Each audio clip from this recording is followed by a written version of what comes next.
Hi అండి, నేను మీ Vahini. Welcome to our channel Tarak Vahini TET and DSC. ఈ ఛానల్లో ఎవ్రీడే డిఎస్సి సిలబస్ పై వీడియో క్లాసెస్ అనేవి ఉంటాయి అండ్ వాటిపైన ఎయిమ్ ఫర్ డిఎస్సి టెలిగ్రామ్ గ్రూప్లో ప్రాక్టీస్ టెస్ట్లు అనేవి డైలీ ఈవినింగ్ ఉంటాయి. ఓకేనా? ఇంకా ఎవరైనా ఛానల్ని సబ్స్క్రైబ్ చేసుకోకపోతే వెంటనే సబ్స్క్రైబ్ చేసుకోండి. అలాగే ఎయిమ్ ఫర్ డిఎస్సి టెలిగ్రామ్ గ్రూప్లో జాయిన్ అవ్వండి.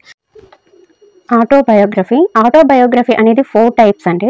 అలాగే ఫస్ట్ ఓల్డ్లోనే ఫస్ట్ ఆటోబయోగ్రఫీ ఏంటి, అలాగే ఈ 4 టైప్స్ అంటే ఏంటి, వాటికి ఎగ్జాంపుల్స్ ఏంటి అంటే, అలాగే కొంచెం ఫేమస్ ఆటోబయోగ్రఫీస్ కొన్ని ఉంటాయి. అంటే మనకి ఎగ్జామ్ పాయింట్ ఆఫ్ వ్యూలో ఇవి ఇస్తారేమో అనిపించినవన్నీ కూడా ఇప్పుడు మనం డిస్కస్ చేసుకుందాం. The life history is written by one self. ఎవరికి వాళ్ళే రాసుకునేది, వాళ్ళ చరిత్రను వాళ్ళు రాసుకునేది ఆటోబయోగ్రఫీ అని అంటారనమాట. అయితే ఈ ఆటోబయోగ్రఫీ అనే వర్డ్ ఆటోస్, బయోస్, గ్రాఫైన్ అనే 3 గ్రీకు పదాల నుంచి వచ్చింది. ఆటోస్ అంటే సెల్ఫ్ అని, బయోస్ అంటే లైఫ్ అని, గ్రాఫైన్ అంటే రిటన్ అని అర్థం. ఓకేనా ఫ్రెండ్స్? ఆటోబయోగ్రఫీ అంటే ఏంటి? ఎవరికి వాళ్ళే రాసుకునేది అనమాట. అండ్ ఆటోబయోగ్రఫీ ఎన్ని రకాలు అంటే స్పిరిచువల్, ఫిక్షనల్, మెమోయిర్, అపాలజీ అనమాట.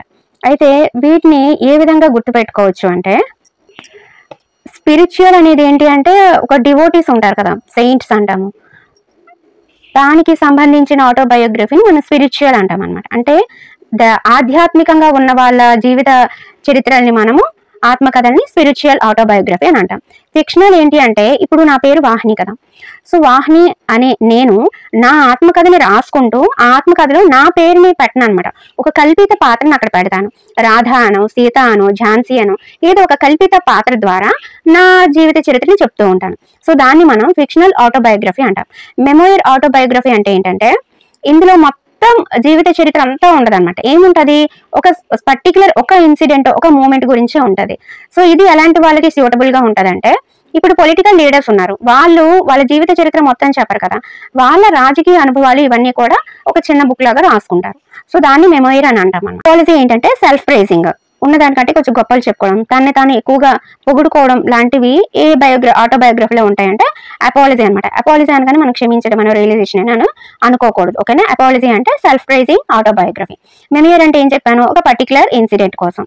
ఫిక్షనల్ అంటే కల్పిత పాత్రలు. స్పిరిచువల్ అంటే ఆధ్యాత్మికం. సో మీకు ఎగ్జామ్ పాయింట్ ఆఫ్ వ్యూలో అడగొచ్చు, ఏం అడగొచ్చు, ఒక వాహిని అనే అమ్మాయి తన పేరు మార్చుకొని కల్పిత పాత్ర ఇలా ఆటోబయోగ్రఫీ రాసింది, ఇది ఏ టైప్ ఆఫ్ ఆటోబయోగ్రఫీ అని అడగొచ్చు. సో అప్పుడు మీరు ఫిక్షనల్ అని పెట్టాలి. లేదా ఒక పర్టికులర్ ఇన్సిడెంట్ ఇలా జరిగింది, దానికోసం ఆటోబయోగ్రఫీ రాస్తున్నారని అడగొచ్చు. సో మెమోయిర్ అని గుర్తుపెట్టుకోవాలి. ఓకేనా? ఇది the word autobiography is used firstly. అసలు ఫస్ట్ ఆటోబయోగ్రఫీ అనే వర్డ్ ని ఎవరు యూజ్ చేశారు అంటే విలియం టైలర్ యూజ్ చేశారు. Diary is not your autobiography. చాలా మంది ఆటోబయోగ్రఫీకి డైరీకి కన్ఫ్యూజ్ అవుతూ ఉంటారు.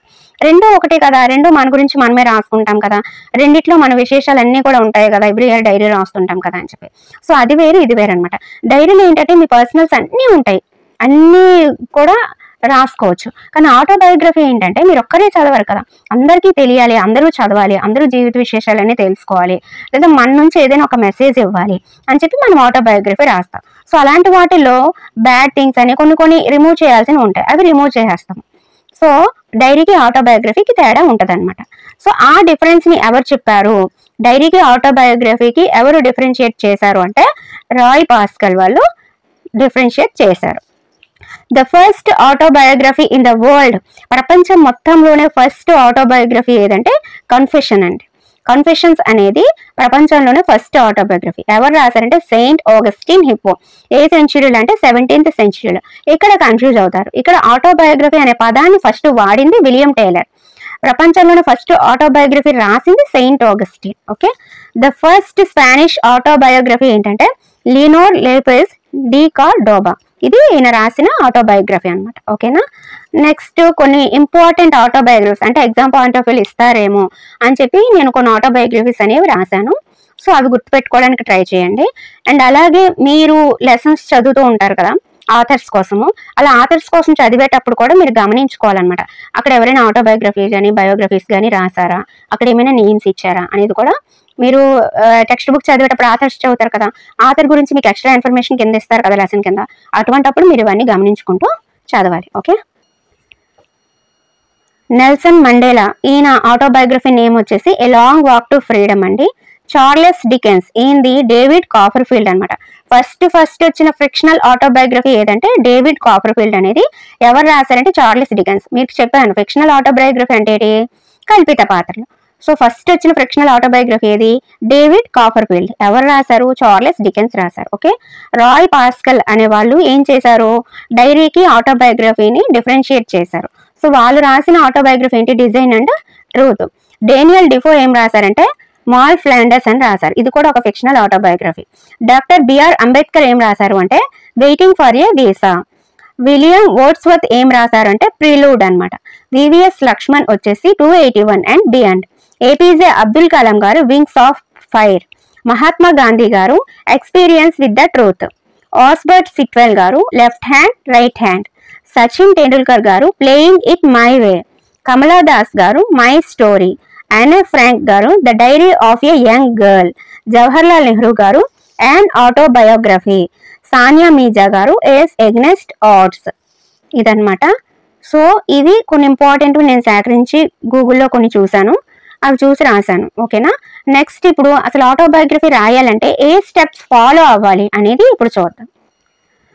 Steps for writing autobiography. First step ఏంటంటే get a feel for the work.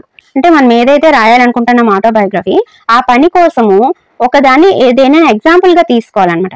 For example నేనే ఉన్నాను, నేను ఇప్పుడు ఆటోబయోగ్రఫీ రాయాలనుకుంటున్నాను. రాయాలంటే నేను చేయాల్సిన ఫస్ట్ పని ఏంటి?